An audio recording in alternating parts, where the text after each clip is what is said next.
Call this City Commission meeting to order on Thursday, January 4th at 6:03 p.m. or so. Commission Chambers, the Municipal and Safety Building. Our first thing on the docket tonight is the invocation and the pledge. If you will stand for the invocation by Evangelist Tom Campbell with the Vineyard Fellowship and remain standing for the Pledge of Allegiance. I do want to read just one verse of Scripture as I remembered as I was preparing for today. It said in 1 Timothy, I exhort you therefore that first of all supplication, prayers, intercession, and giving of thanks be made for all men, for kings and for all those that are in authority, that we may lead a quiet and peaceable life in all godliness and honesty. For this is good and acceptable in the sight of God and our Savior. So Father, we come tonight, Lord, in the name of Jesus Christ, Lord, and we honor you. We give you thanksgiving. Father, I do take it joyfully, Lord, to come before these men and women whom you've established and who you've given office and who you've set up, Father, to be leaders and elders in this city that we call Johnson City in the Tri-Cities area. And so, Father, my prayer before you tonight, Lord, is that you'll hear their prayers. That, Father, that even tonight, what all that's going to be discussed, what all that will be taken and talked about, Father, I know your ears are open, but Father, I ask that you would move on the behalf of Johnson City, on the families that are represented, Father, here, the husbands, the wives, the children, the parents. Father, I ask that you'd move in their lives and that you'd bless them indeed. Father, my prayer also is that Johnson City would go down in history, Father, as a city, Father, where there was a move of God and where a little city, not little Chicago, but maybe a city of righteousness, a city of holiness, and a city where your name was honored. And so, Father, I just ask, Lord, that you use these men and women, Father, to bring honor and glory to your name. And Father, we thank you. Lord, we ask your blessings on all that's said and done. And we give you thanksgiving in Jesus' name. Amen. Pledge allegiance to the flag of the United States of America and to the republic for which it stands, one nation, under God, indivisible, with liberty and justice for all. Commission, your first order of business tonight, of official business, is to consider the approval of the minutes for the regularly scheduled City Commission meeting held on Thursday, December 7th, 2023. Do I have a motion? Move for approval. Second. I have a motion and a second. Any discussion? Ms. Laus? Commissioner Brock? Yes. Commissioner Hunter? Yes. Commissioner Wise? Yes. Vice Mayor Murphy? Yes. Mayor Fowler? Yes. Commission, the next order of business is to consider approval of the minutes for the special call City Commission meeting held on Thursday, December 14th, 2023. So moved. I have a motion. Do I have a second? Second. Motion and second. Any discussion? Ms. Laus? Commissioner Brock? Yes. Commissioner Hunter? Yes. Commissioner Wise? Yes. Vice Mayor Murphy? Yes. Mayor Fowler? Yes. Mayor, we have received one request for public comment for tonight's meeting. All right.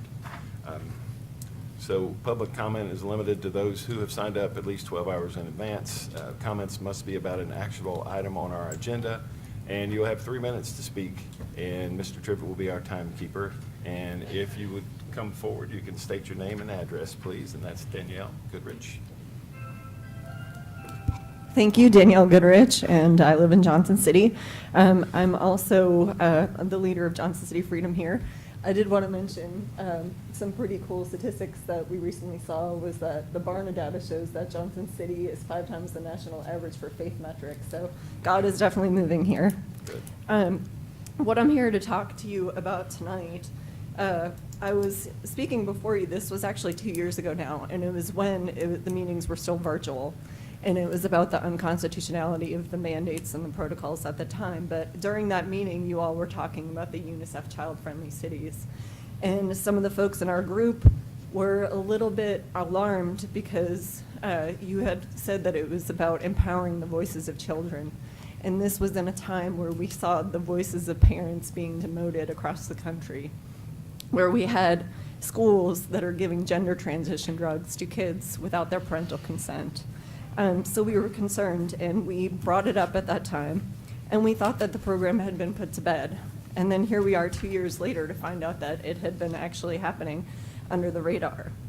Just a reminder of a few of the nefarious acts of UNICEF that came from an all.org article that I sent everybody 2 years ago. There's a whole lot more on the timeline, but here's 2 of them. In 1995, the Catholic Women's League of the Philippines won a restraining order against a 2-year-old WHO and UNICEF anti-tetanus program. 2 labs had found BHCG, sterilizing agent in the vaccine. The Filipino program had already vaccinated 3.4 million people, all women, mainly between the ages of 12 and 45. The hormone-laced vaccine was also discovered in Mexico, Nicaragua, Tanzania, India, and Nigeria. July 2002, a UNICEF-funded sex education book distributed in Latin American countries was circulated at the UN Child Summit in New York. The book encouraged children to engage in sexual activities with other minors, with homosexuals, and with animals. This is children. The Spanish language book entitled Theoretic Elements for Working with Mothers and Pregnant Teens included a workshop book, also produced by UNICEF, which suggested that lesbian sex was an acceptable alternative for girls. To summarize, we have an abortion endorsing, sterilization endorsing, sexualization of children endorsing organization that is in Johnson City claiming to want to empower the voices of our children while they're allowed by the city to data harvest on them without our consent, as Dr. Ginger Carter proved. All of these initiatives lead to infertility or sterility or lifestyles where people won't have children. It's population control, and we've seen the inhumane lengths this organization will go to. Yet this program persisted for 2 years. UNICEF recognizes that the CFC initiative is a part of the UN and UNICEF's 17 Sustainable Goals. Goal 11, Sustainable Communities. Several of the city's strategic plans fall under the 17 SDGs, rendering them unlawful in Tennessee. I made this known a year ago, too. However, they weren't actually taken out, and they're still up on the website today. If they fall under the UN 17 SDGs, as this UNICEF program does, and as the Sustainable Goals do, they are not only unethical, they are unlawful, and we are here to make sure they are voted down. Thank you for upholding Tennessee values, Tennessee law, the Constitution, and protecting our children by voting this program down. Thank you. Thank you. All right. Mayor, the next order of business is our proclamation, resolutions, and presentation. The first item is a presentation of proclamation recognizing Martin Luther King Jr. Day.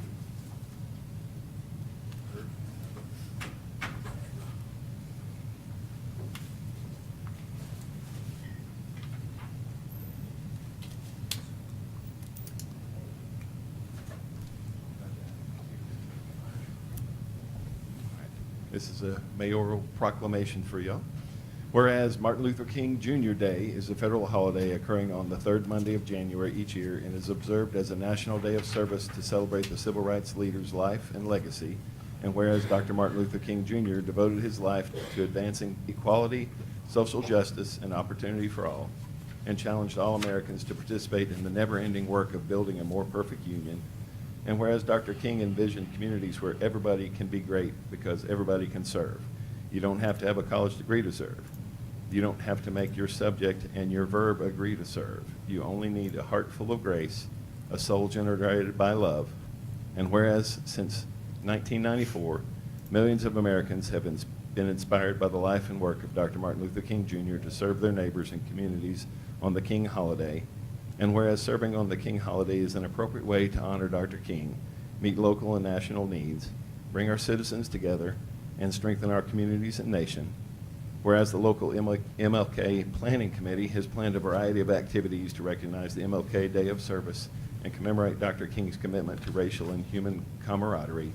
Now therefore I, Todd Fowler, Mayor of the City of Johnson City, Tennessee, do hereby proclaim January 15th, 2024 as Martin Luther King Jr. Day in Johnson City, Tennessee, and encourage fellow citizens and businesses of Northeast Tennessee to join in honoring the legacy of Martin Luther King Jr. through the National MLK Day of Service and local MLK-related events. Thank you.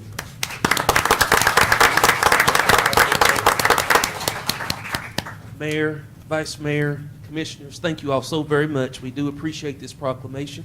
And I was thinking on the way here, this current chapter, as employees of the City of Johnson City, I think that we're very excited to be part of this organization and be kind of under your leadership at this chapter.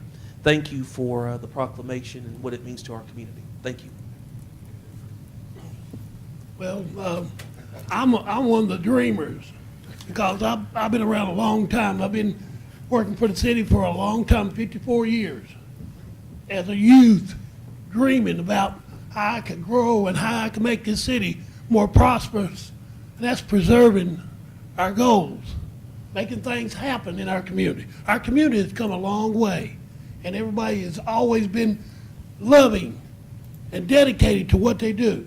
And I appreciate everything, but we got to get our youth involved, more involved in what we do. We got older people here, but our youth is what's going to take us down the road to the next level. So we got to get them more involved. And I thank you.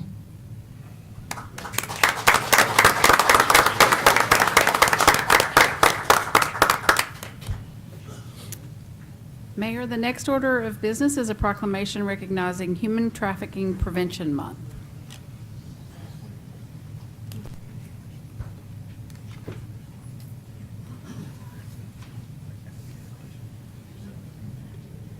Hi, my name is Haley Griffith, and I am the Education and Outreach Coordinator for the Community Coalition Against Human Trafficking.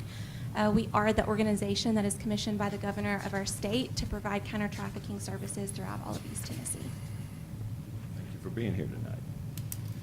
Whereas human trafficking is a crime where force, fraud, and coercion is used to compel a person to perform labor, services, or commercial sex, and whereas this form of modern slavery erodes personal dignity, takes away freedom and autonomy, and does not discriminate based on socioeconomic status, race, or neighborhood.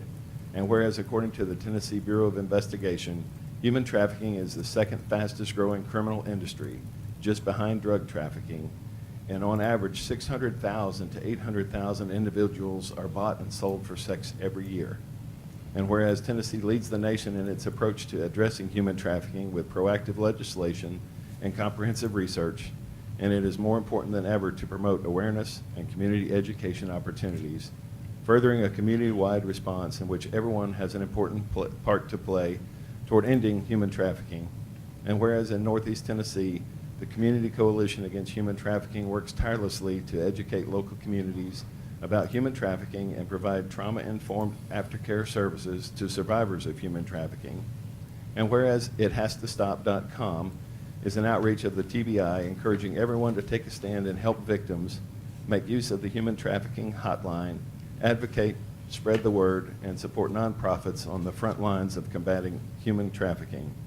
Now therefore I, Todd Fowler, Mayor of the City of Johnson City, Tennessee, do hereby proclaim January 2024 as Human Trafficking Prevention Month in Johnson City, Tennessee, and encourage all citizens to remain vigilant and remember or make a commitment to end human trafficking in Johnson City.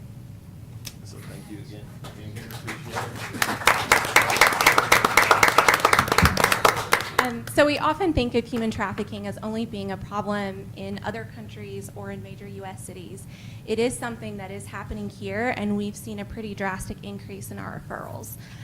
We have served over 500 survivors of human trafficking this year alone in East Tennessee, and that's a pretty conservative estimate to what we think that the problem actually is.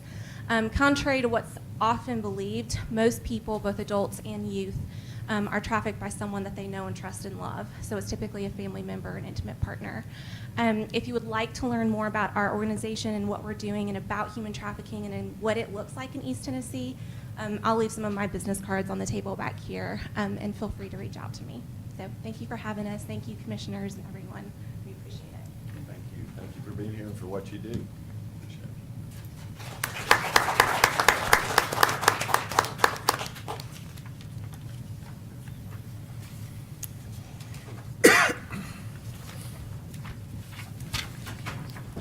And Mayor, as you make your way back, the next item for consideration is to consider the approval of appointments to volunteer boards. All right. I think Commissioner Wise.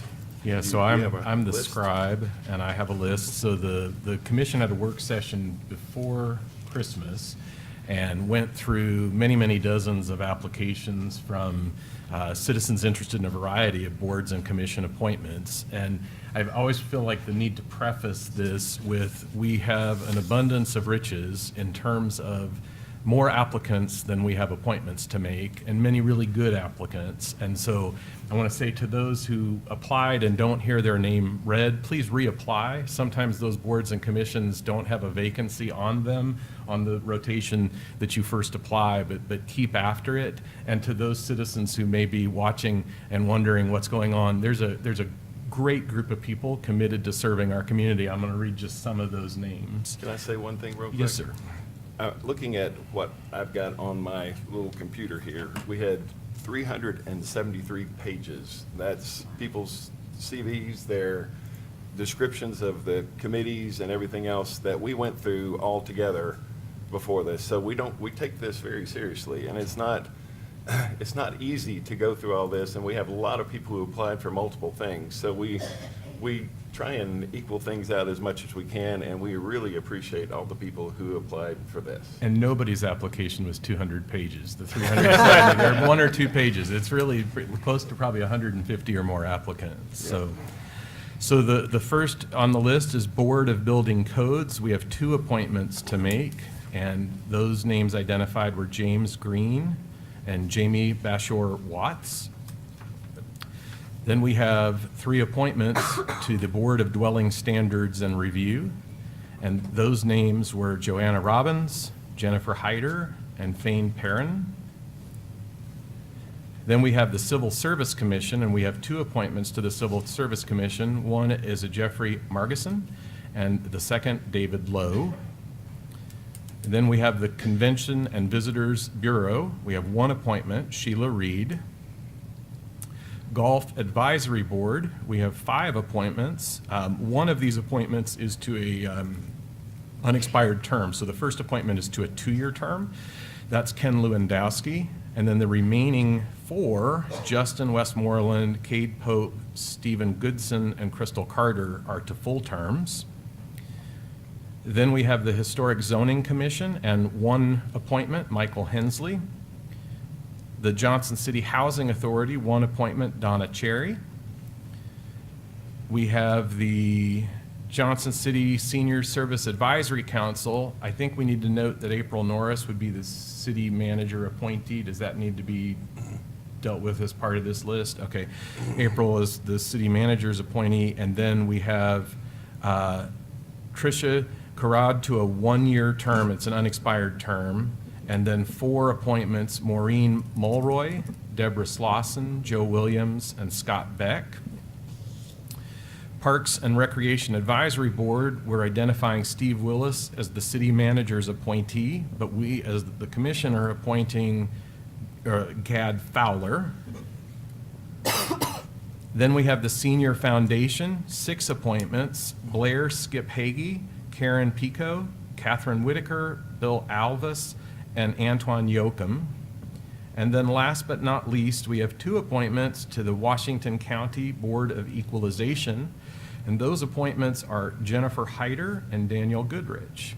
And so I would, I guess, read that list and make that, I guess, a single motion to appoint. Second.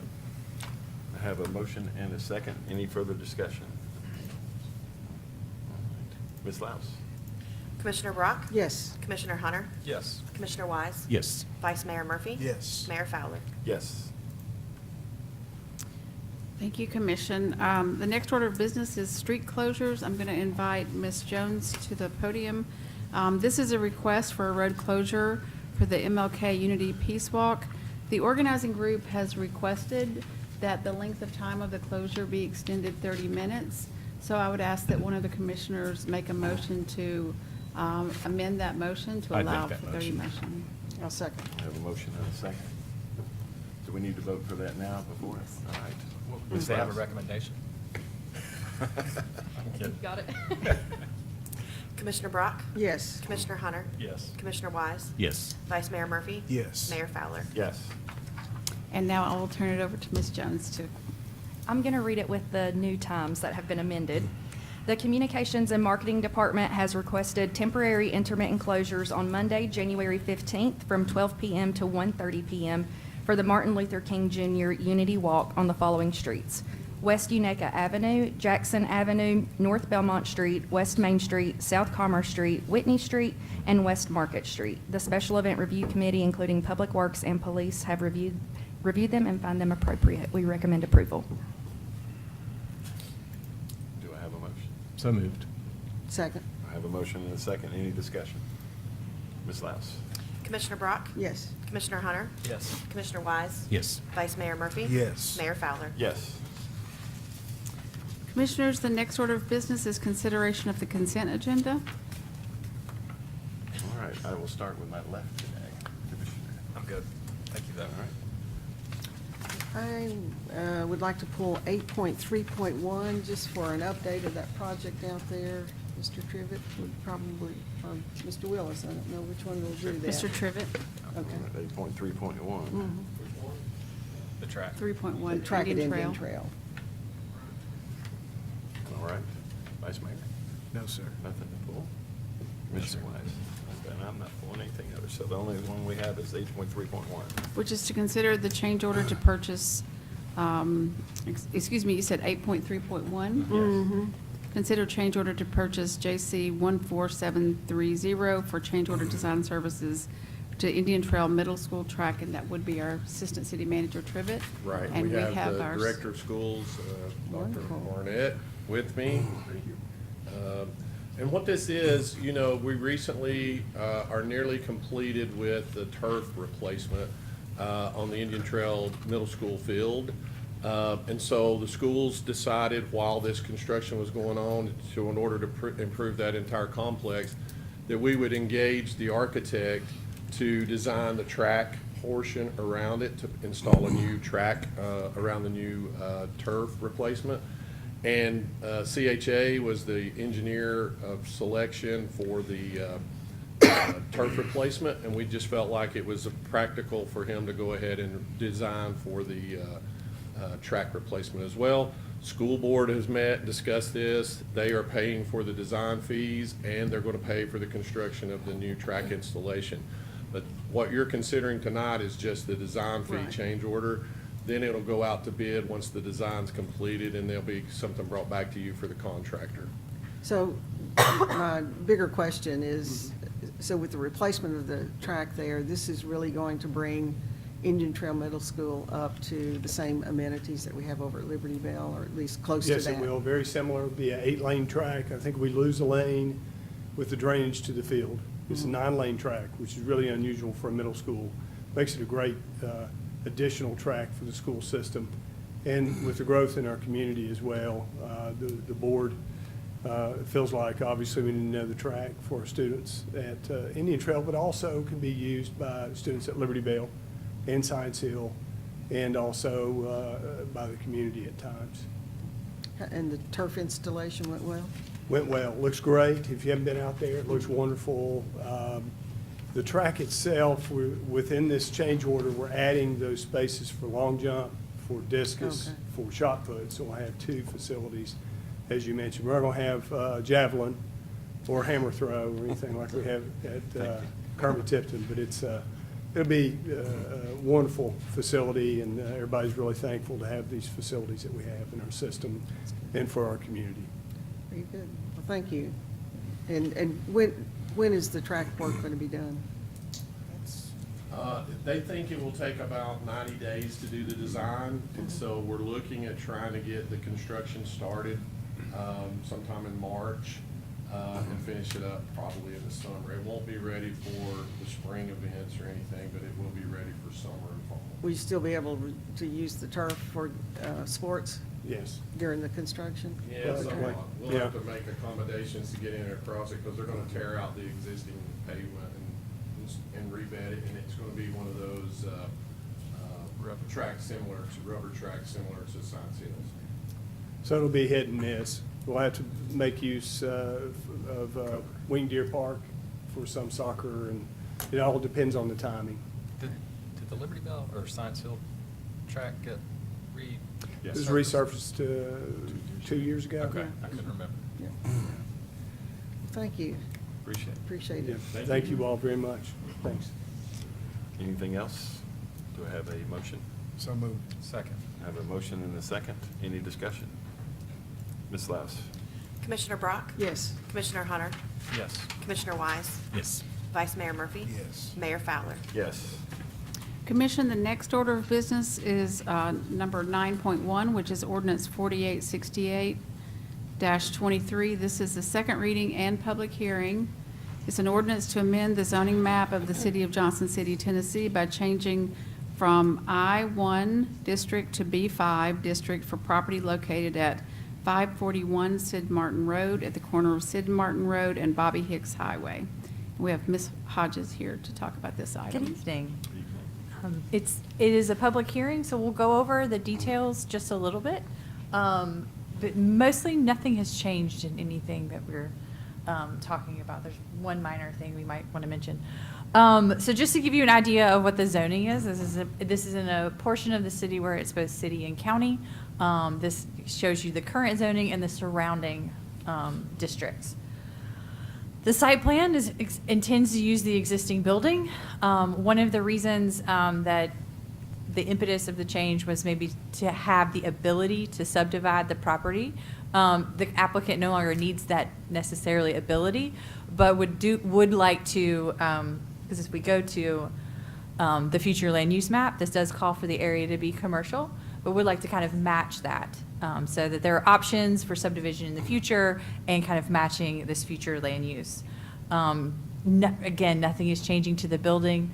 Staff recommends approval of this rezoning because it will allow this building that has sat vacant for just a little bit to be reused, and especially to be reused in an employment type of way. So there's a bridge plan and strategic plan policies that support it, but that's really all that I have, unless y'all have further questions. What did you say the minor change was?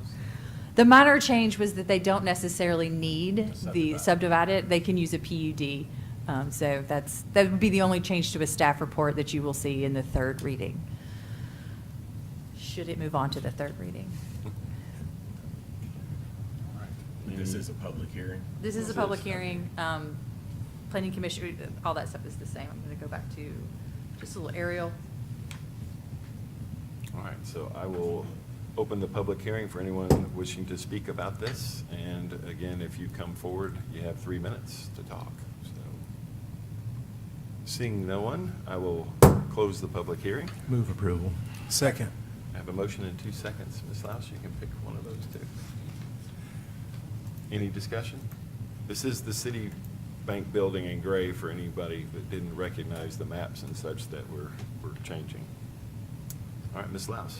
Commissioner Brock? Yes. Commissioner Hunter? Yes. Commissioner Wise? Yes. Vice Mayor Murphy? Yes. Mayor Fowler? Yes. Thank you. Commissioners, the next order of business is item 10.1. This is to consider approval to terminate the memorandum of understanding with UNICEF. Per the agreement or the MOU between the City of Johnson City and the United States Fund for UNICEF, either party may terminate this agreement within a 30 days notice. Staff is recommending that this agreement be terminated. Mayor, Yes. if I may. You may. I think it's worth just going back and reviewing the history of this effort. The child-friendly city designation was not something initiated at City Hall by a city commission or by city staff. The initial effort was brought forth by a pediatrician and a school teacher and a cabala of other similar rebels who were looking to obtain a designation and do some research about our community and what we could be doing to better serve children and families. Now, with that said, we began a time of situational analysis and all the data gathering and all that stuff. And we learned a lot of interesting things. One of the things we learned was that pursuing the child-friendly city was probably not a designation that warranted the investment of our finite resources and time. But what we did learn is some things that I think are far more disturbing than anything we've heard yet tonight on this topic. One of the things we learned as a part of our data analysis was that of 5-year-olds in our community, 5-year-olds and younger, 4 out of 5 of them, 80%, do not live with mom and dad. of 5-year-olds in our community, 80% are living with grandparents, guardians, or a single parent. So if you want to be offended by something, if you want to be troubled by something, I got a long list of things that we can put on there to be troubled about. But what that has led us to do is recognize opportunities for us as a community to invest our energies and our resources, that of our schools, that of our community, that of our Parks and Rec department, to make sure that we're doing everything that we can to be a partner to our families and to the children they're raising. Because as Herb said earlier, they're who's going to go ahead of us. And so I think it's worth acknowledging that we're being asked to terminate a memorandum of understanding. This is a piece of bureaucratic minutia. There's been nothing done on this for years. We're just formally letting them know there's nothing going to be done on it for any more years. And so I guess with that, I'm going to make a motion to approve the termination of the memorandum of understanding and challenge all of us to look around at our community and the children and families who are in it and recognize that there is something more that all of us can be doing to help them. I'd like to make a second that emotion. I have a motion and a second. I will say, we want to pride ourselves on being a family-friendly city. That's our goal, is to be a place where families want to live and can thrive here, and we'll work to try and keep that going. So, anyone else? All right, Ms. Laus. Commissioner Brock? Yes. Commissioner Hunter? Yes. Commissioner Wise? Yes. Vice Mayor Murphy? Yes. Mayor Fowler? Yes. Commissioners, the next order of business is item 10.2, and this is to consider approval of the Kefauver Farm Kefauver Farm Park conceptual.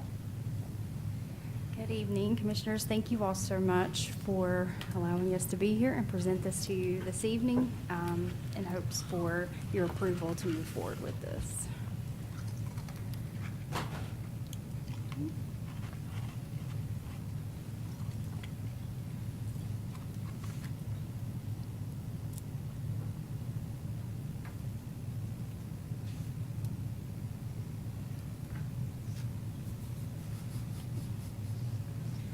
I'll start with the timeline of Kefauver Farm Park and where we were and where we have been with this.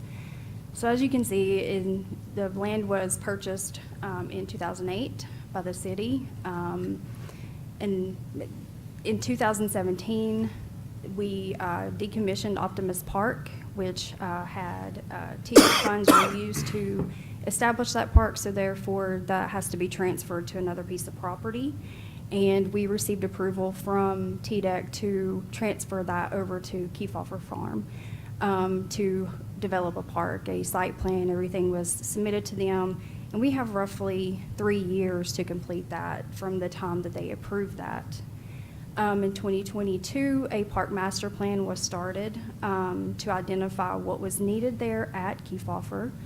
And then that was also in May of 2022 was brought forth and presented, and it kind of stalled from there. It was tabled due to needing more discussion.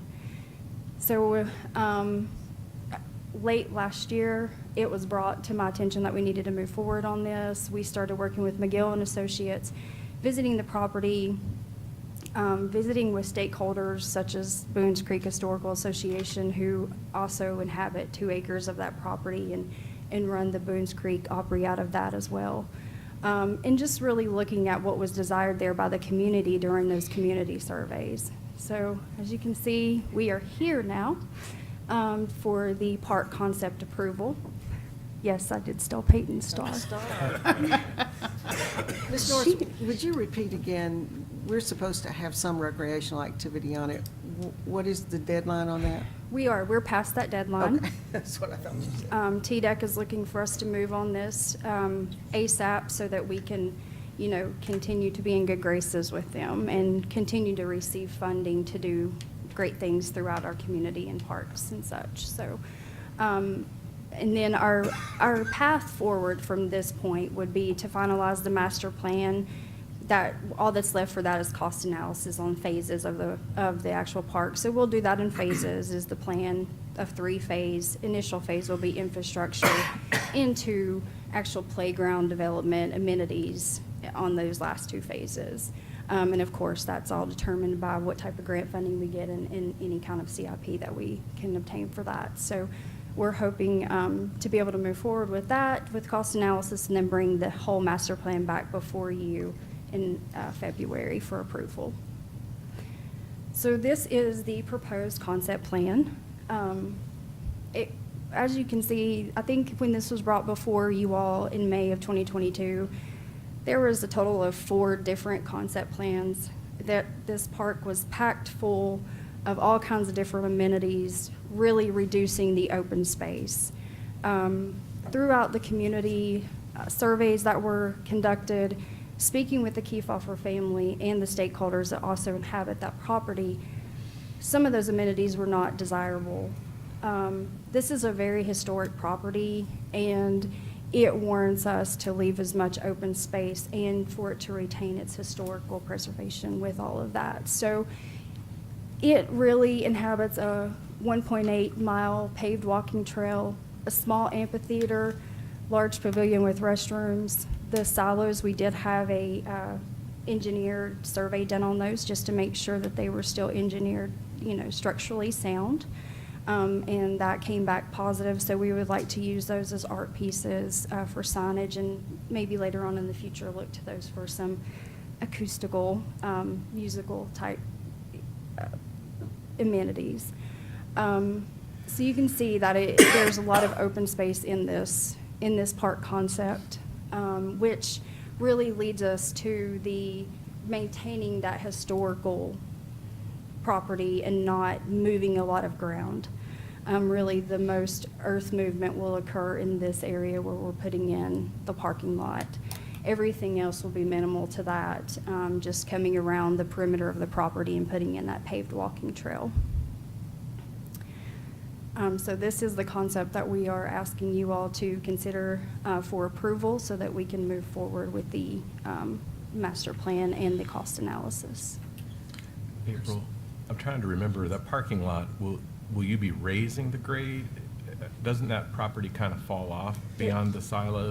It does. So the movement is going to be to build it that area. It will be a buildup Okay. of earth in that area because it does slope down in quite a slope. So where this overflow parking lot was over here, this ground is very level, so there won't be much there.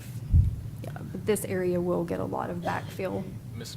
Morris? Yes. You're planning on this being in 3 phases. I'm assuming with the T-deck piece, there's some things that need to be done first. Yes. What are those? So the first phase will include the parking lot, the pavilion with restrooms, and the paved walking trail, since we'll already be there paving with the parking lot. It only makes sense to take care of those things. We may also, if it's cost, if we can afford that piece of it, the amphitheater can come along at that time. We do have some opportunities to utilize some other materials from an historic meal that the Boones Creek Historical Association has been given. So we do have that opportunity. So if it's not of a large cost, that may come along with it. I'm sorry, go ahead. I'll then go, that should satisfy what TDEC is looking for, and then I should be able to go before them to ask for TDEC funding to support the playgrounds that'll be installed at this area too. Just from a practical standpoint, we're going to be now populating this site with more people coming in, with more restrooms. We've got the Boones Creek Opry that has a big presence there. Yes. This is not on city sewer. No. So do we have plans to do something? I'm looking at Mr. Trivett right there, and he's shaking his head. Might give us a comment on how we're going to handle the infrastructure on that. We had an engineering evaluation done on how to get city sewer to this property, and it was going to be extremely expensive. And for the amount of restrooms that we need to satisfy the Opry and this park, we felt, based on engineering recommendation, that we could put a septic system in out there and take care of it. And would we do that in the first phase? When we build the restrooms, yeah, there'll be a septic system go in with it. It may be too early, but what's the concept as far as like hours of operation and? It'll maintain the same hours of operation that the rest of our parks do. This one especially because one of the main concerns from the community was not a whole lot of light, not any large lights. I would say that we may put some decorative lighting around the paved walking path, but other than that, it won't be any, it would be very disruptive to that neighborhood to have, you know, any type of big, bright lighting. So most of our parks operate, you know, till 9 p.m. and then, you know, they're shut down from that point. Thank you. Any further discussion? I'd make a motion to approve. Second. I have a motion and a second. Anything else? Ms. Laus? Commissioner Brock? Yes. Commissioner Hunter? Yes. Commissioner Wise? Yes. Vice Mayor Murphy? Yes. Mayor Fowler? Yes. Commissioners, the next order of business is item 10.3. This item is to consider the approval for the adoption of the Parks and Recreation 10-year comprehensive master plan. And again, we have Director April Norris to present on this item. Again, thank you all so much for allowing us the opportunity to come before you. I'd like to ask Dr. Stacy Wild to come up and join me for this, if she's still here. This comprehensive master plan has been something that we have worked on for at least the last 1.5 to 2 years. It's really nice to finally see it come to completion and to hopefully for you all to adopt this as our plan moving forward for the next 10 years. None of this would have been possible. Natalie could not join us. She's watching from home. None of it would have been possible without 2 of our Park Advisory Board members stepping forward and offering to help us write this plan, and all of the community that came forth with their input and our stakeholders. Our school system was involved in this and really helped us to identify where we need to move in the next 10 years. So I'll give you a brief overview of the plan and what we plan to accomplish in the next 10 years. I did want to acknowledge the project team. I have a lot of them here with me this evening too. Everybody pulled together and did their part in their divisions, and my entire Parks and Recreation staff has aided in this project, and I couldn't be more grateful for everybody's support as we moved forward. This is kind of our timeline that we followed. As you can see, we started back in January of 2022. The Master Plan Committee was formed, and we've kind of moved to where we are now in early 2024 for adoption. And there's Peyton's star again.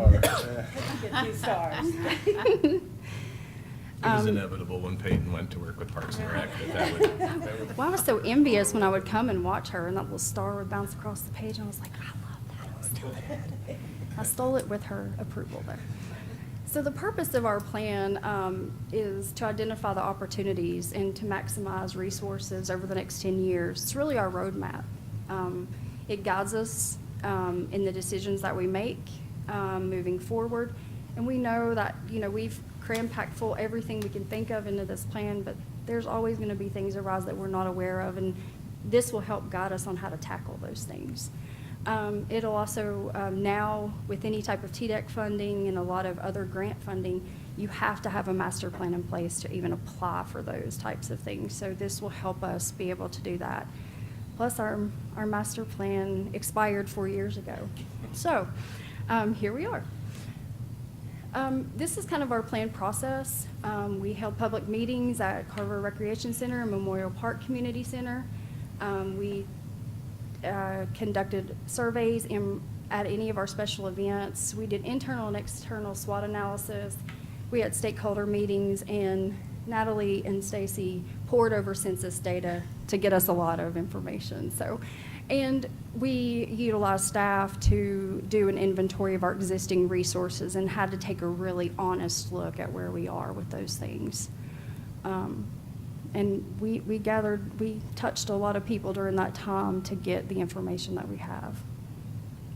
So out of all of that came our 4 primary themes and goals.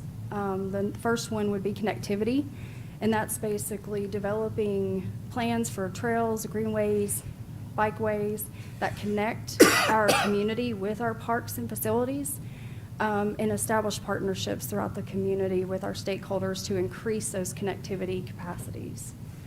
Accessibility, just making sure that, what we do moving forward allows and addresses the community needs for those with mental and physical disabilities, and that we are prioritizing accessibility through parks and facilities when we're thinking about new development and improvements. And a big piece of accessibility is making sure that we maintain affordability so that our families can enjoy the things that we do throughout our Parks and Recreation Department and throughout the city. The next one is sustainability. That's just ensuring that we're taking care of what we have and that we are prioritizing consistency and standards throughout our department. And we've actually been working with other departments to make sure that we're making those standards throughout the city so that we're all on the same page. And innovation. Supporting our staff development and engagement so that they're staying up to date on trends and what's out there and what the community really desires, and improving our community interaction. So our main priorities that come out of this is, again, to connect facilities through various multimodal options, identify land for small parks and greenways so that we're avoiding park deserts. We have a whole segment of the city that we don't have any amenities in for those community members. Implement a strategic programming plan, develop a strategic maintenance plan, develop and enhance our facilities based on community needs, and invest in implementation strategies for marquee parks and facilities. Conduct a revenue assessment on a more consistent basis. We had not updated our revenue since 2015, so we were way out of date, and thank you all for approving that for us late last year. And invest in technology that updates the ease of business and develop a strategic community engagement plan. Just to highlight a few of those high-level priorities. So when we say we're going to connect through various multimodal options, the benefit of that is it creates access, livability, and tourism for the community. And we do that by creating that comprehensive Trails and Greenways master plan and identify sidewalk connectivity by working with our Public Works Department to make sure that we're all on the same page when we're looking at those things. Identify land for small parks and greenways. We have actually already identified some plots of land that we could potentially take advantage of right now to move forward with that. So what is the low-hanging fruit? So is the concept there to find a smaller green space inside of neighborhoods where it can be used for children to be able to come over and have pickup games of soccer and that kind of stuff, but also can the Parks and Rec staff then go in and do clinics, sports clinics for those children who don't have the transportation to get to our That's bigger correct. parks? So that is the main goal of this, is develop those more neighborhood or pocket parks that kind of add that value to the neighborhoods. And we actually, a part of this master plan, it does identify our need to bring back the roving rec trailer to where we come to you, because we realize that not everybody can make it to us. And so it's our responsibility to take that out into the community and share that with everybody because of the accessibility needs. So The other thing too, this is kind of infill ideas, but this also becomes part of new subdivisions potentially that to satisfy green space requirements, we may have a new subdivision can be developed in such a way that the city gets a park out of that arrangement. And so it's really a win-win for those neighborhoods too. Yeah, the new development out on Suncrest follows that concept. And that's where the interconnectivity, you don't want a sidewalk to nowhere, you don't want a bike trail to nowhere, and so there's some value in figuring out how to eventually create some kind of a ribbon of opportunities there. Yes, yeah. You know, I think in our citizen survey, one of the number one things that people want is connectivity of the trail system from their neighborhoods so they can get to the Tweetsie Trail. And now as there's talk of expanding the Tweetsie Trail, it just opens up all sorts of It does. mobility that they can ride their bicycles to work if they want to do that in a safe kind of way. Yeah, and that creates a healthier community for us. But, and it's great to see this in our master plan for Parks and Rec too, filling a big part of that need. Yeah. Two of the other high-level things that we have is develop and enhance facilities based on community needs. So it's just making sure that our facilities have the longevity and that they need, and that we're developing those and doing improvements to those that adapt to the community needs. So that's completing any of the ADA improvements that we have, engaging our community and making them aware of the facilities that we have and what goes on in those facilities. And then one of the other ones is invest in implementation strategies for marquee parks and facilities. We have a lot of facilities that we've done this at, 10 years ago, and we come in and we do this, and there's no real strategic plan for some of those larger parks, or even Carver Recreation Center is a great example of that, where we've kind of pieced and parted things together at certain times, and it's really making that solid plan of what is the vision of this park now and moving forward. So just having that ready to go when we have the opportunity to expand on that. So that is our plan in a nutshell. So now we would, ask that you all consider this for adoption, so that we can get started on making things happen within this plan. I have a question. How long have you been the Director of Parks and Recreation? I've been the the appointed Director of Parks and Recreation since July of 2023. You've gotten a lot done. In collaboration with some very good volunteers. It's amazing how much faster this plan started to move once April came on board. The first year, we were collecting data, we were, trudging along. We had a plan. I am a project manager, so we had a great little project plan and the Gantt charts and everything.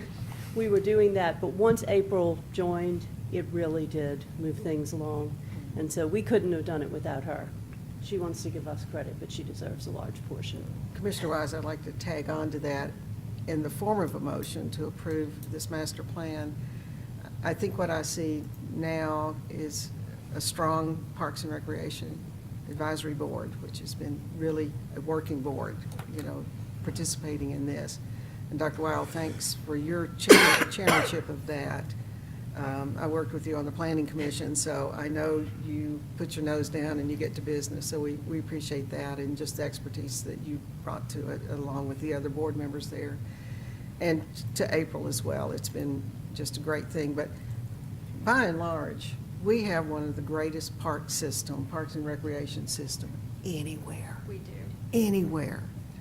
And the thousands and thousands of children that participate, and adults, that oftentimes the facilities, we can't accommodate. I remember before we did the Wing Deer Park expansion, we had softball teams beginning their practices at 9 o'clock at night, So, and by the way, when will we be opening the new park? We're working on plans for the grand opening for that now. I believe the last update we had from the contractor is we're working on certificate of occupancy now. Good. For the buildings. We are working on final punch list.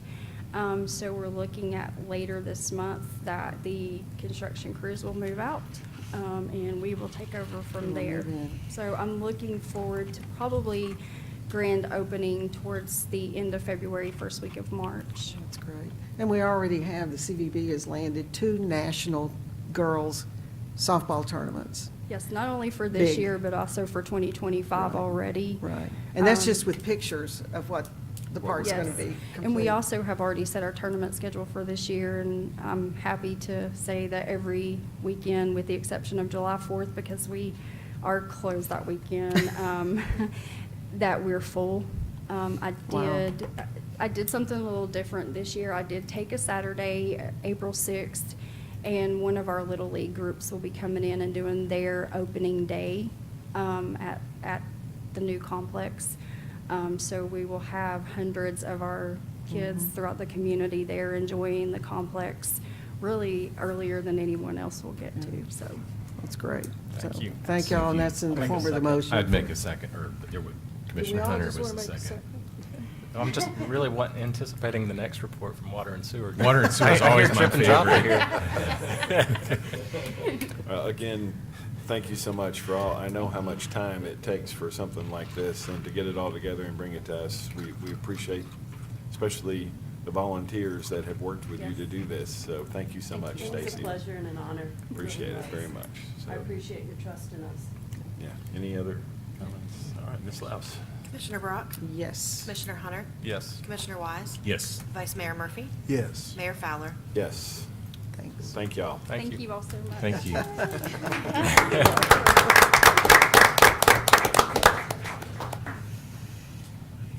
And as Commissioner Hunter has alluded to, our next The item of moment we've all been business waiting for. is item 11.1. This is, yes, the long-waited for Water Sewer Capital Projects Report to the Board of Commissions. And we have John Lane, and I think the mayor is going to. I'm just going to recognize the man standing before us at the podium for this. I just was brought to my attention that 40 Under 40 Business Journal on page 34 is our own John Lane in here. Thank you. As one of the 40 Under 40, so congratulations on that. Well, thank you, Mayor. I appreciate it. He's just congratulating you on being less than 40 years old. That's one of He's them. really proud of you for that. Also know I'm the last item on the agenda, so I'll try to go through this pretty quick. You're awesome. Thank you. Well, we try to do this once a year, so obviously first meeting in January now, but annual report on the water sewer, going through the capital projects.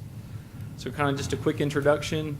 I know we've said this repeatedly, but we kind of have two different types of projects that the Water Sewer Department does. The rate funded capital projects are the kind of the shorter duration, repetitive categories like our galvanized, annual galvanized replacement project, sewer rehab projects or tank recoatings.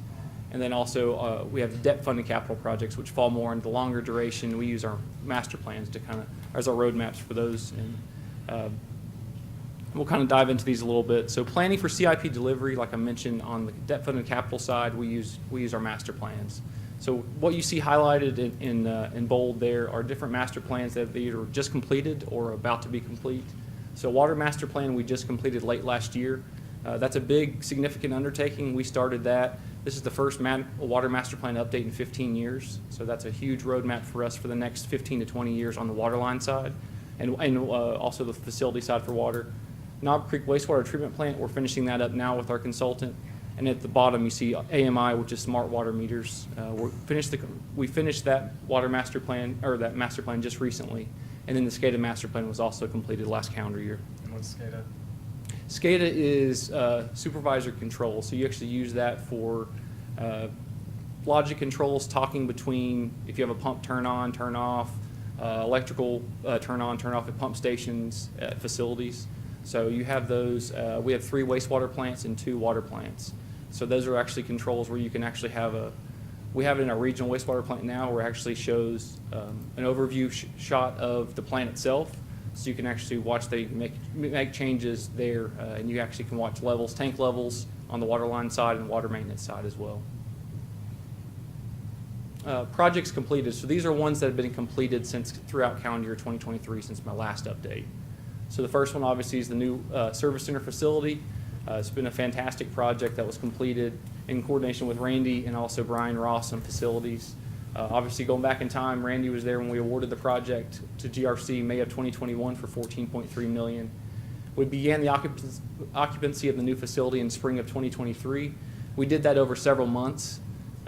You all know when you were there for the ribbon cutting just a few months ago, but we're at the end of Eddie Williams now. It's right at 25 acres. Our old site was just 7 acres, so it's been a significant upgrade. And then obviously a picture of the ribbon cutting there with drip and drop on both sides. And that was, turnout was fantastic for that. And we closed it out by commission in July of last year. Neighborhood galvanized replacement. So this was actually the one that was in East Millard and East Myrtle Street. So Thomas Construction completed that for us. It was almost 7,000 feet of galvanized water line that was replaced. It was completed under budget, and you see kind of we closed it out by commission November of last year. Neighborhood galvanized replacement in 2023. This was actually one with Horizon Underground out Kingsport Highway, the Oak Grove area. So you kind of see what was highlighted in yellow. All the side streets off of Kingsport Highway. That one actually was just recently closed by commission. First meeting in December under budget. And there's over 6,000 feet of galvanized replacement there. Suncrest Gravity Sewer Line. So this is actually, if you see kind of the hatched here, these are all properties that are in the city limits. So we were providing sanitary sewer service to those. And this is off exit 13 in Gray, Suncrest Drive, and Gray Station Road area.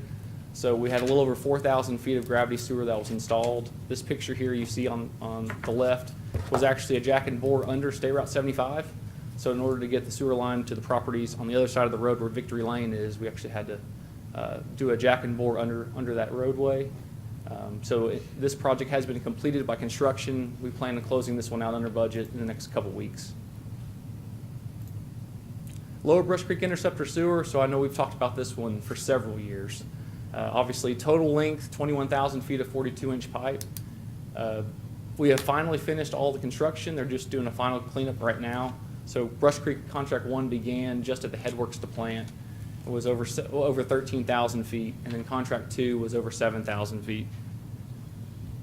So kind of just a couple pictures here. This is actually when they were doing Contract 1, multiple utilities. So obviously you see actually the beam across here in the trench. This was actually our raw water line that goes straight to the water plant from the raw water intake building.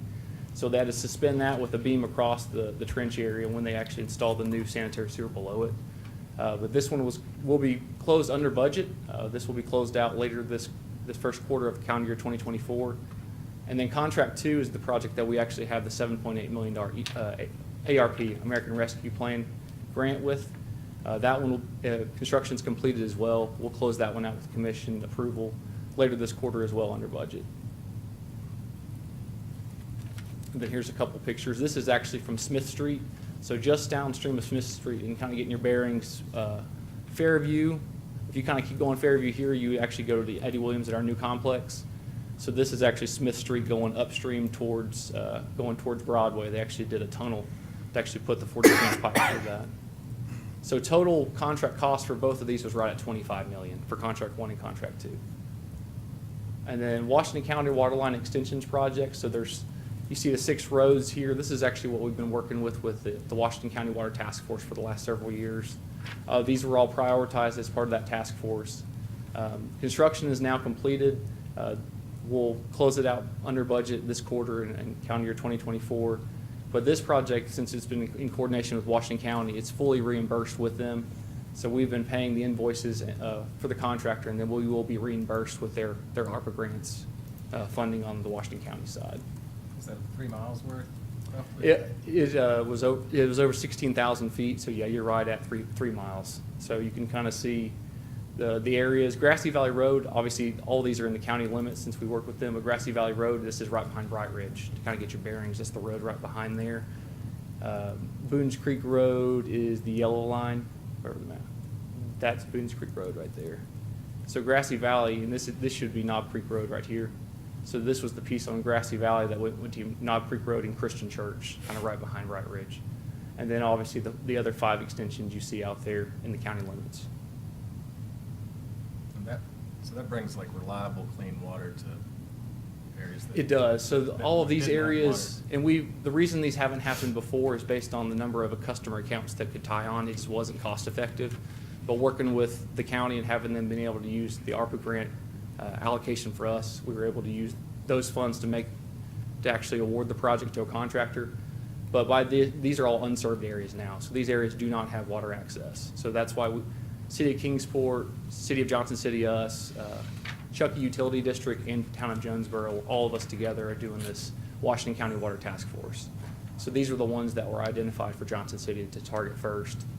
And then there's actually going to be a follow-up meeting on the Washington County Water Task Force later in January this month to look at the next phase, to see if each group has a couple more options to look at for the next phase of unserved areas. So John, when you have those meetings in those different utility districts, you're basically just deciding who it makes the most sense to extend. Does it make sense to come from Kingsport versus Jonesboro versus us, or is there more going on than that? There's more than that. So there's obviously the county has so many funds available, and then we're doing our analysis on our side, each utility district. So we'll use, drainage areas, urban growth boundaries, kind of as a divider, depending on who would make more sense.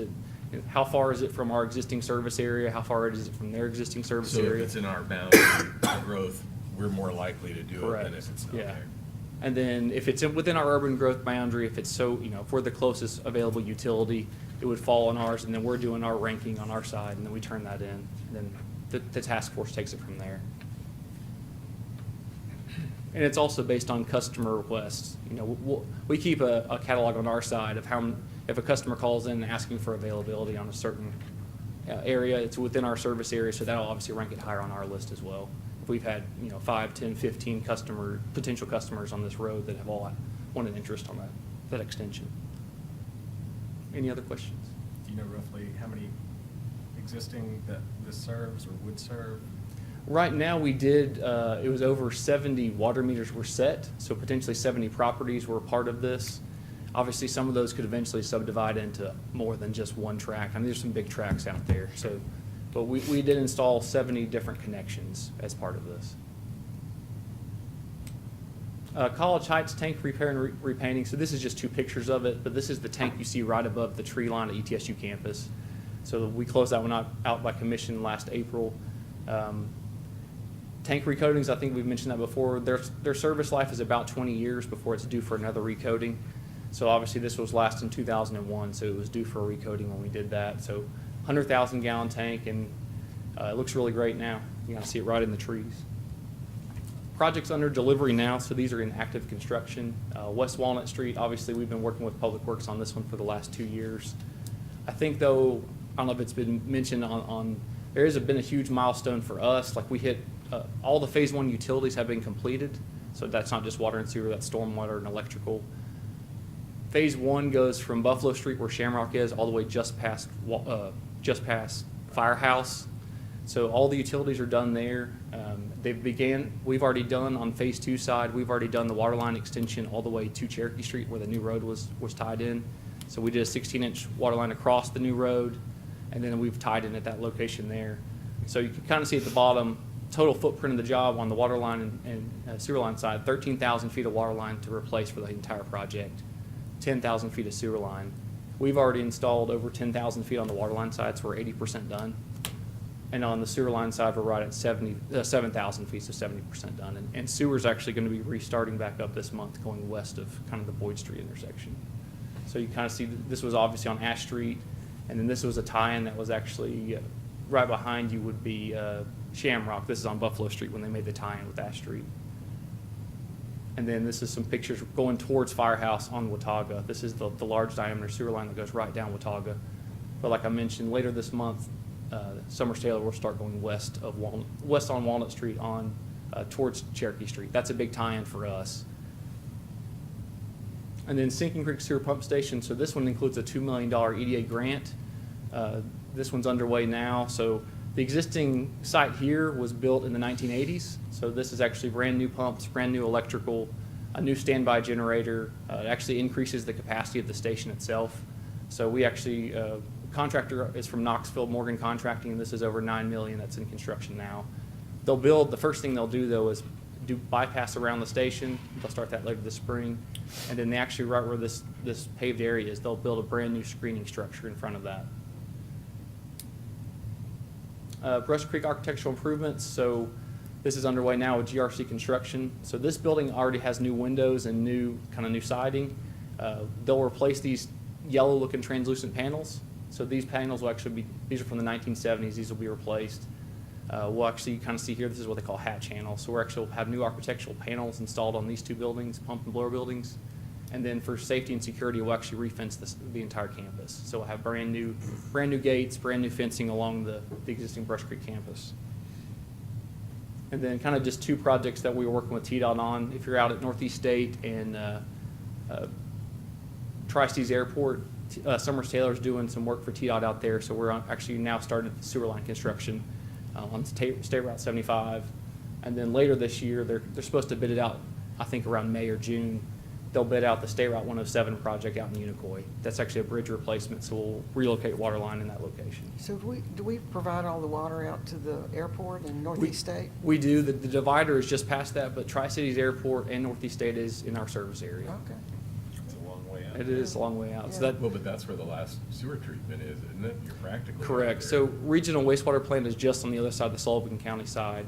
Or it's right there at the 75 intersection.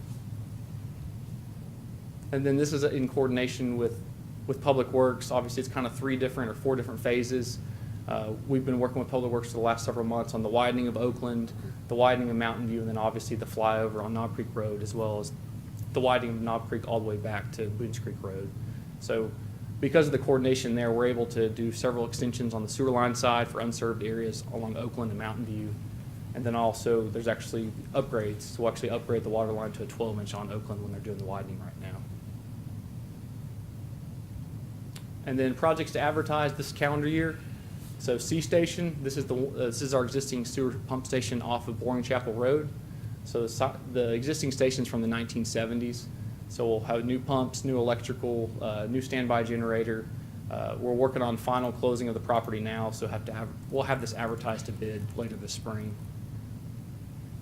And then gray tank rehabilitation. So like I mentioned, about every 20 years a tank is due for recoating. This is the tank you see just off exit 13 in Gray. So right off the exit interstate interchange, you kind of see it above the trees on the Suncrest side. So it's a 500,000 gallon tank that will recoat again. It was last recoated in 1998, so it's due again as well. So we'll bid this out this summer and have contractors start on site this fall. That one seems different than the towers and the short fat ones. Yes, so this is a ground storage tank. So based on the elevation, since it's already on the hill, the main thing is that we're trying to get a certain tank elevation to the top of the tank. So like Liberty Bell and West Hill, since it's in a flat area, it has to be elevated for the storage. Gotcha. If you can get, this is what you would hope to do. It's a lot more cost effective. You can just put it up on a hill and then actually build them this way. What is that logo? Old, 19. So when we redo it, can we put a different logo on it? So this is actually from 1998 when it was last recoated. Okay, like water all out. Yeah. I think we should paint drip and drop. I think the Colonel and Plop should do Yeah, exactly. Yeah, I would Something put a different there. suggestion that we Yes. modernize the I agree logo. with you. And We'll definitely take it. since it's coming into Johnson City, it'd be a good place to have something. And then the last two is just, these are critical for the Boones Creek sewer shed. So this is exit 13 and exit 17, that whole general area there, but mainly the exit 17 area for all of exit 17 where Boones Creek is. So this is the ridges, everything east and west of the interstates through there eventually goes through our B sewer pump station, right along Boone Lake. So this first one is actually 14,000 feet of a new 30-inch pressurized sewer line. So we're in easement acquisition now. There's actually over 50 easements to obtain for this project. We're right around 25 so far, so we're right halfway. Hoping to have this one advertised later this fall if we can get the easement signed. And then the last one on this list here is upstream. Like I said, here's Boone Lake. Here's I-26. Kind of getting your bearings. This is I-26 with the Boones Creek exit. This would be replacing the existing 10-inch sewer line that catches all the flow in this whole Boones Creek sewer basin. So you kind of see, this was the project where they did the double diverging diamond in exit 17. This is catching the sewer line just from past that area and then reinstalling a new 24-inch all the way down to. on the other side. Right? We're on the PAL side of the exit 17. So this would start where this project would start right where that fire station is, and then follow Boones Creek Road, follow Boones Creek, and actually go across Kingsport Highway past Ingalls, keep going that way until you go to Boone Lake, where B Station, our sewer lift station is. And then project staging for delivery. I'll just mention we are working here with First Tennessee Development District on submitting an EDA grant for a project that would be water pressure zone improvements kind of along Knob Creek Road near Mahoney's, and then going towards our West Hills booster station, which is kind of near the new Food City. If that grant's approved, then we'd move forward with that one. And then on the wastewater side, the last one I'll just mention here on the bottom is H sewer lift station. So this project's necessary for the Keebler annexation. I know that's been mentioned multiple times. We're going to move forward with a recommendation in the coming weeks for commission approval for design services with the consultant to move forward with the final design of that sewer extension. So this project would involve pushing our sewer pump station that's now near the Gray Fairgrounds further downstream and increasing the capacity for the Keebler annexation. And then this is a list of projects that are probably, we have targeted right now for our next capital improvements plan. We're working now with the consultant on finalizing this list, but kind of just, I guess just for mentioning purposes, the Buffalo Ridge 2 million gallon tank, April was mentioning right before this, the Kiefhofer Farm area. This is actually would be installing a tank in that direction for that service area. Actually a tank somewhere in the Boones Creek corridor. We'd actually install a new as part of this, a new tank in that general area. Then forced account projects, this is just mentioning what our guys have done in the last calendar year. If you see SE, it's sewer line extension, SR is sewer line replacement, WR is water line replacement, and WE is water line extension. It's a pretty big list. They've done a fantastic job the last year. The two that I'll mention, though, are West Market Street Phase 1. Obviously, that was a 12-inch water line they installed from Indian Ridge across West Market Street. They did an excellent job at that. Very quickly, did night work based on traffic control. And then Boones Creek Road, and I have kind of one slide there for that. So this is atypical for a utility to be able to do this in-house. Our guys did, like I said, an awesome job. They installed over 3,000 feet of 16-inch water lines starting at Bright Ridge, followed Boones Creek Road, went under the railroad trestle, and tied in to just past where that first subdivision is on the left at Boones Creek. So this ties between two pressure zones. So you got our main 1838 pressure zone, and then the ridges, Garland Farms, all of that has been built up with a lot of residential development. That's in our 1937 pressure zone. So this was a critical piece for that our guys were completed, and it actually has a brand new booster station. So if you drive down Boones Creek Road, this is our brand new water booster station that came in off a tractor trailer that was installed there. And all this pipe then pumps that water to that new pressure zone. So they did that. They did that in-house, and that would have been a multi-million-dollar project if we had bid it out. And then this is Boones Creek Road that they completed. This is actually the valve that they replaced last year. Kind of Chick-fil-A is off the picture here. This is in West Market Street and State Franklin Road. So significant traffic control. It's a very busy intersection, but they did a great job there. And this was actually a water line repair that they did just below Liberty Bell Tank. So they do an awesome job. Then kind of upcoming projects, obviously on the list is Oakland Avenue. We'll start out there for a sewer extension and a water line replacement, both. And then our guys actually just mobilized out to Mountain View Road. You might see them anytime if you go out there. They're starting on the Roan Street side of Mountain View Road and going towards right where the traffic circle just got installed a few years ago at Browns Mill. So they're doing a new 12-inch water line right through there. Any questions? Did I go fast enough to? I do have a question. Yeah. You know I'd have to have a question. Obviously, the reliability of our water and sewer system is just top-notch. You know, we rarely get any complaints at all. But that's because we invest annually in the maintenance and upgrade of our system. On average, what do we spend a year? You know, I know it varies because of projects, but, you know, what do we usually put into maintenance and upgrades every year on average? There's the man with the purse strings. As John mentioned on the debt plan, you're doing 4-year debt-funded projects at about $45 million, so about Okay. $11 million on average on debt, about another $3 to $5 to $6 million on rate-funded projects, Mhm. and that's not counting capital, or I'm sorry, force account projects that we're doing as part of the maintenance budget. Mhm. So, Commissioner, I think you made a good point.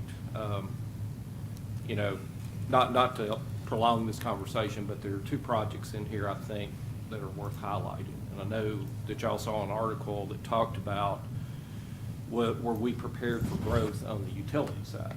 And, you know, we hope that we are, depends on where it occurs.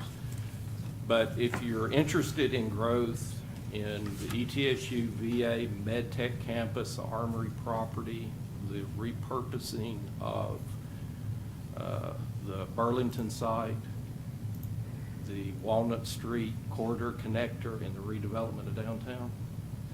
The commission approved the Brush Creek Interceptor project and the funding for that in the 2013 through 2016 capital plan.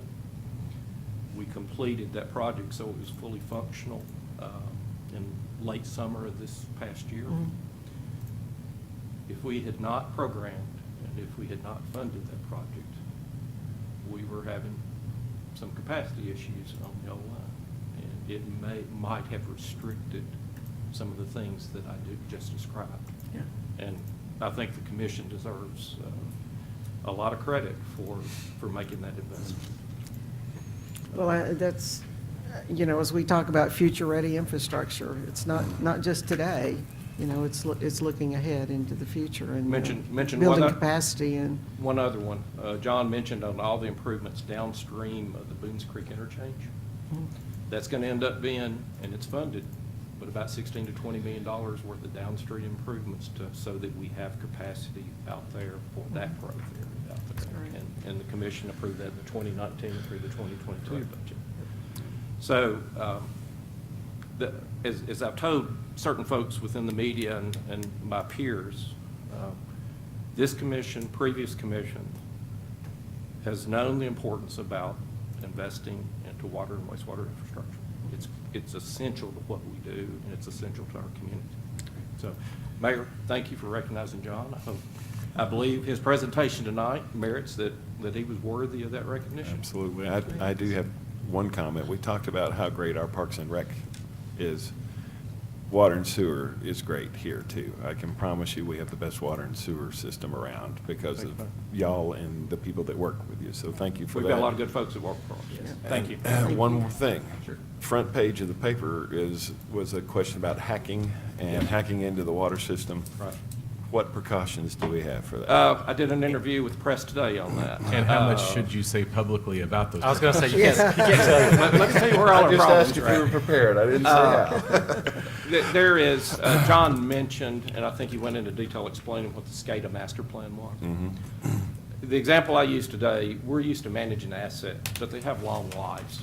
Pipe lasts a long time. We still got pipe we're using from the 1890s. Valves last a long time. Pump stations last a little bit less than that time. So that's kind of our time period that we're used to managing assets for. SCADA's technology. And the SCADA that we're utilizing at the water plant was put in 2000, and at the wastewater plant it's put in 2010. We are keeping it upgraded. But one of the things that the SCADA master plan that John mentioned is what do we need to be doing to make upgrades to that system, those systems, replace those systems in a scheduled, consistent, sustainable manner. And then from an organizational standpoint, since we're used to managing pipe and valves and things, what do we need to do to make sure with this technology that it's not just you do something 1 year and it's good for 5 years. It's a continuous process, and I think we're making very good headway on that. So. Very good. I would add just this, we've seen examples nationally over the last 3 to 5 years of what happens when water and sewer systems are neglected. And in Johnson City, we haven't neglected our system, and that's a credit as much to staff as it is commissions. It's a two-part transaction. And the other part of it is, I think we sometimes, water and sewer is one of the ultimate kind of municipal services that people really don't notice until it isn't working. And it has been working for generations, for decades here in Johnson City. And you don't have to look very far from Johnson City to see examples where systems have been mismanaged. And then what happens is you lose your local control. I mean, eventually the state and others come in and start running it. And it's a credit to all those who have gone before and those who work in the staff in that department that we have the history that we have. We think, as we said during the luncheon, that we think continuity of our operations is extremely important, and I think this is good continuity. Absolutely. Thank you. Thank you. Thank you. Appreciate you both. Thanks, John. Anything else? Hey, John, are you ready for Monday? I was wondering if you bring that up. Yeah, we're arch rivals in basketball, so we play each other on Monday night. Good luck. All right.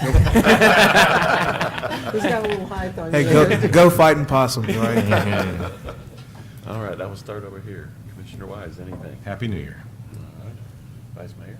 Sir, Yeah, just happy 24, yeah. Happy New Year. All right, I have nothing else to add. If we're on, I will adjourn.